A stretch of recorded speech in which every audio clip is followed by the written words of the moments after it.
And it's finally here. It is finally here. The video with the tuners. I'm gonna display the tuners, my gameplay tuners in this video. It's been waited by a lot of people, but it's finally here. I took some time to make some other content and also adjust on these because I tried making the final tweaks and I think I got the perfect one right there. So we're gonna jump right into it. If you enjoy these videos, subscribe if you're new, and yeah, hope you enjoy right there. So first off, here are the settings. Fighting 2 out of 2. Penalties. Penalties are going to be 4 out of 4 during the regular season in franchise mode sim and gameplay. And for the playoffs, they're going to be 2 out of 4. At 2 out of 4. Because it's more realistic during the playoffs to have less penalties. And also in real-time sim, there's just a lot of penalties. So we're going to go here. Camera, it depends of the game mode I play. For franchise mode to go into overtime games, I go into the true broadcast. Period length 6 minutes. I think that is the perfect one. 8 minutes is a bit too long. 6 minutes, it's in between. It's in between that not too long, not too short. You still get stats, if you know what I mean. But yeah, let's go right here into the gameplay tutors because that's pretty much what you guys came here for. But yeah, attribute effect gonna be at 10 out of 10. Has to be at 10 out of 10. You want the most realistic, you want the attributes to just be felt. Every attribute. Here we go. And broken stick frequency 67 out of 100. It was way lower. But yeah, you're gonna see more broken sticks, a bit more, not a lot. But yeah, game speed I left it alone. Fatigue effect and fatigue recovery. It's something I tried doing here.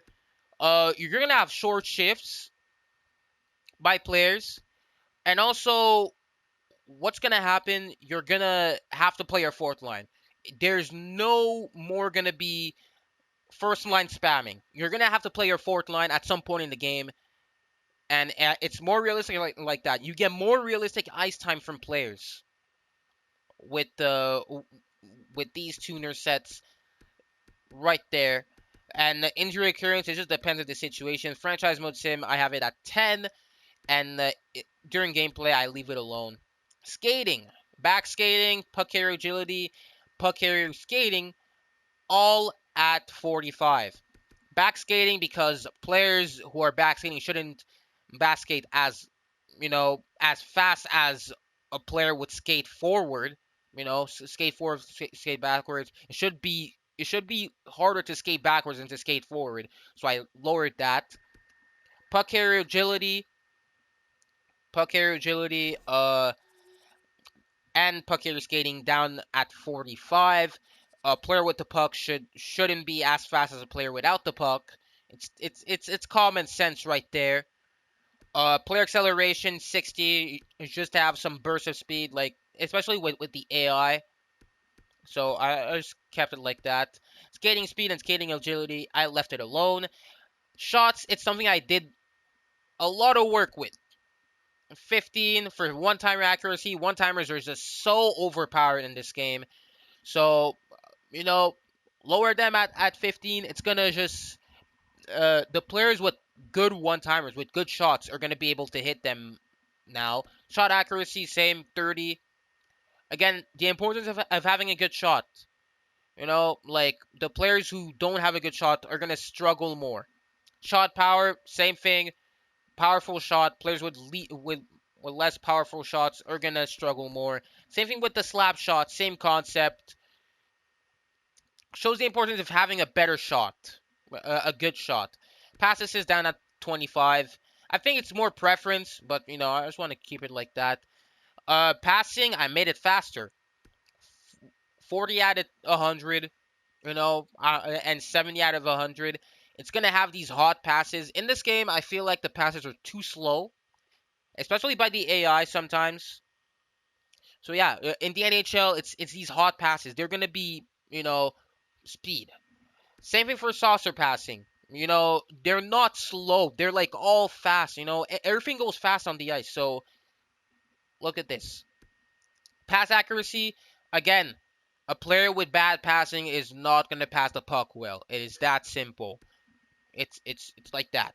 Passing receptions is just it's for cross creases, up to 90 for the cross creases because cross creases are so annoying, and you're gonna be able to pick them up with it if you have with that if you have good positioning. If the positioning is good, you should be able to take it. Or if your defensive awareness is up, you should be able to pick it up now.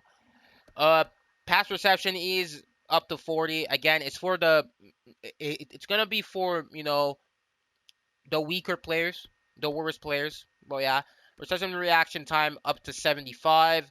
Puck control rating effect up to 75. Just to shows the importance of the puck control rating. So players aren't gonna you're not gonna have Chara just I mean what players like Ryan Reeves be able to get the puck, like easy, if you know what I mean. Pucks puck speed reception effect up to 75, pickup type effect up to 90. Again, the way you're gonna be picking up the puck is gonna have to affect the the ability of picking it up. So I think that's more realistic. Bouncing puck receptions is gonna cause more bounce. It's gonna go over sticks more because it's so annoying when like you're trying to dump, the puck goes high, and then you have that player who's easily able to pick it up with his, it should take skill.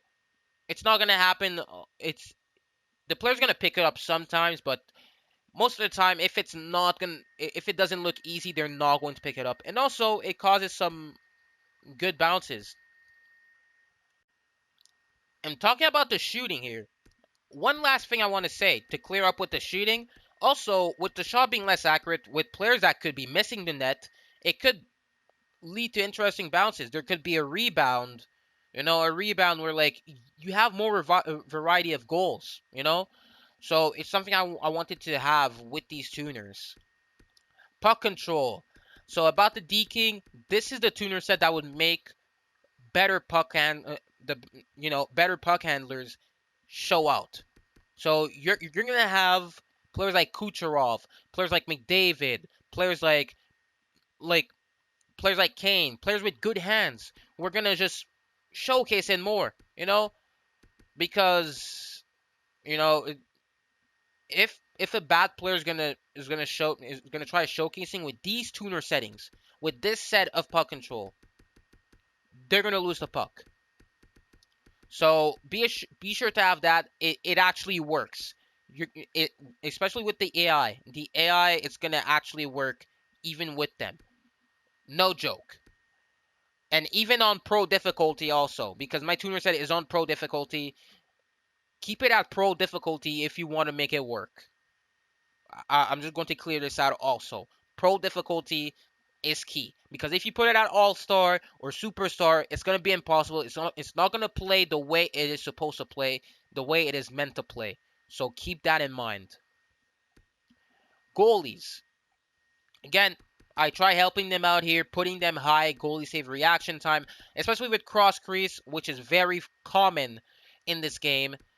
But yeah, but deflection, it shouldn't be a thing. The goalie should save in ease save with save with ease.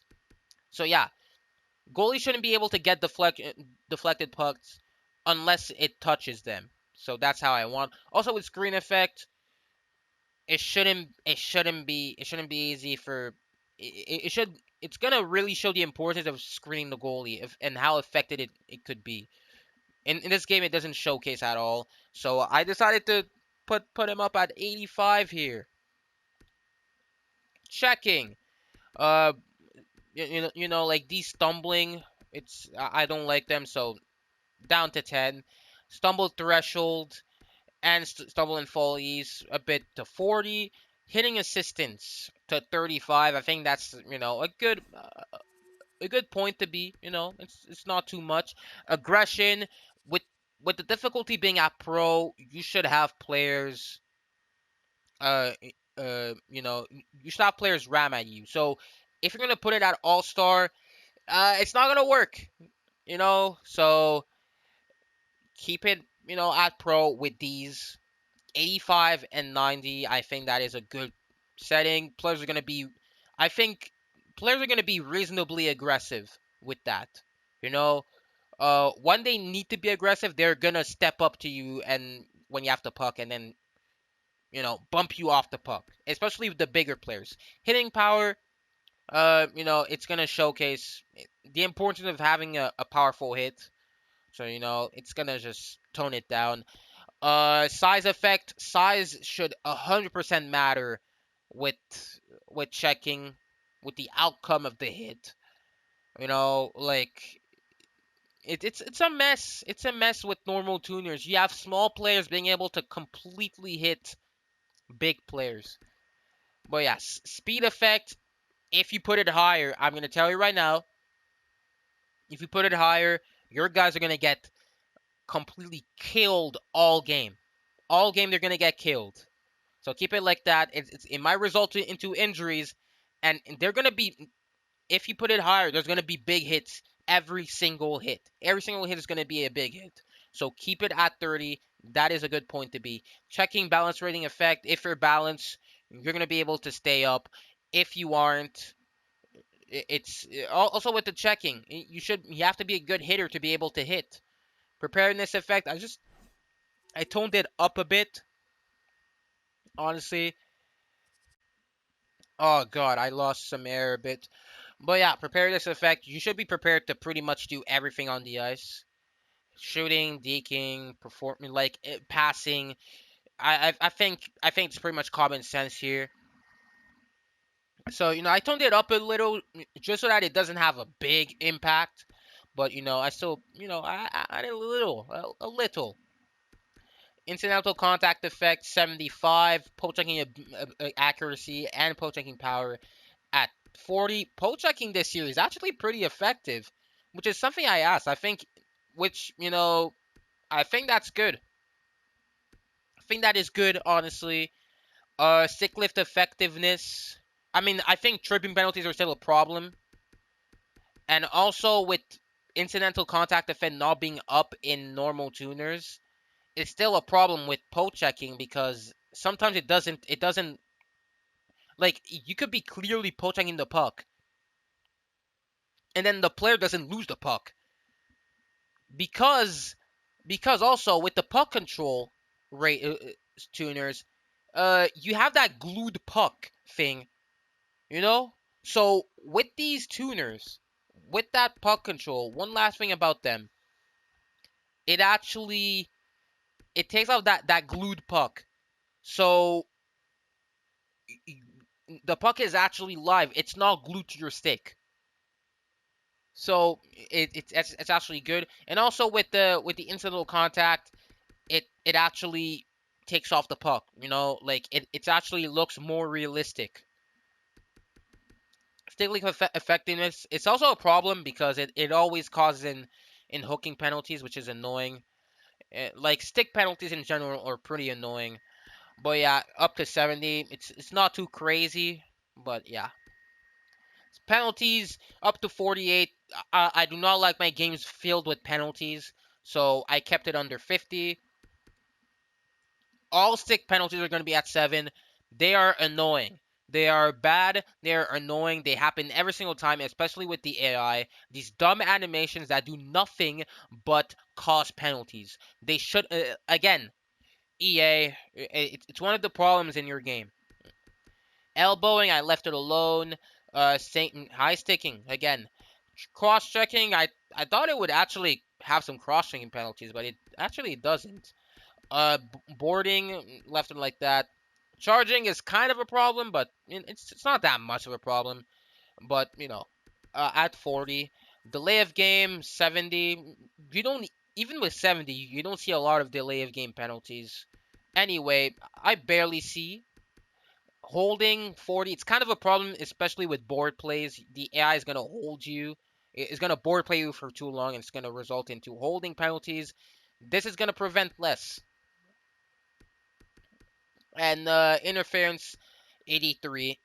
AI learning 6 out of 6. I want the AI to know to get used to adjust to what I do on the ice. It's more realistic like that. Teams adjust at some point.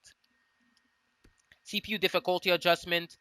The CPU more difficult to play against. I think that should pretty much be. I think that should be pretty easy to understand. I want the game to get more difficult, more challenging as far as you get. Especially in the playoffs, when you play opponents should be way harder to play against later on. So yeah, CPU difficulty adjustment, 6 out of 6. The CPU is gonna make changes. It's more realistic like that. Be a pro strategy adjustment with Be a Pro coaches being very dumb. I think you should keep it at 6. Have it at 6 all the way up. And user strategy adjustment, have it to your liking. I personally have it at 0 because I want to make my own adjustment, not the CPU to make my adjustments for me. I I do not want that. But yeah, do it to your liking. I normally have it at 0. So the thing is, the point of these tuners, more realistic gameplay. The players are going to be better. You're going to feel the difference between the better players and the bad players, especially with the custom rosters I have right now. I think you really see the difference. And it plays very well with my custom rosters, with the custom attributes I gave the players. Also, you're gonna have to roll 4 lines. You're gonna have to roll 4 lines when playing with them. No spamming the first line. The first line's gonna get tired after like what, 60 seconds on the ice. A little. I mean, max more than 60 seconds, but you know the point. Your fourth line is gonna have to play from both teams. By the way, it doesn't only apply to you. So your forward line is always gonna have to play. Goalies, you're gonna have decent. I think good goalie stats, especially in sim. Uh, you're gonna have good. It's not gonna be inflated. It's not gonna be inflated goalie stats. Uh, and also most importantly, you're gonna have variety. Like the goals that are gonna be scored, even CPU versus CPU gameplay. You're gonna see goals that different types of goals. You know, like no like short side wrister every single time. No one timer every single time. Like no cross crease. It's not gonna be that every single time. You know, it's not gonna be disappeared from the game, but it's not gonna be very common. And you're gonna have some fun deeks as well from very good players. Like I've had CPU players, especially in overtime, score like goals from like between the legs. Skilled players, like the best players in the league. It looks very fun to watch. So it's very entertaining.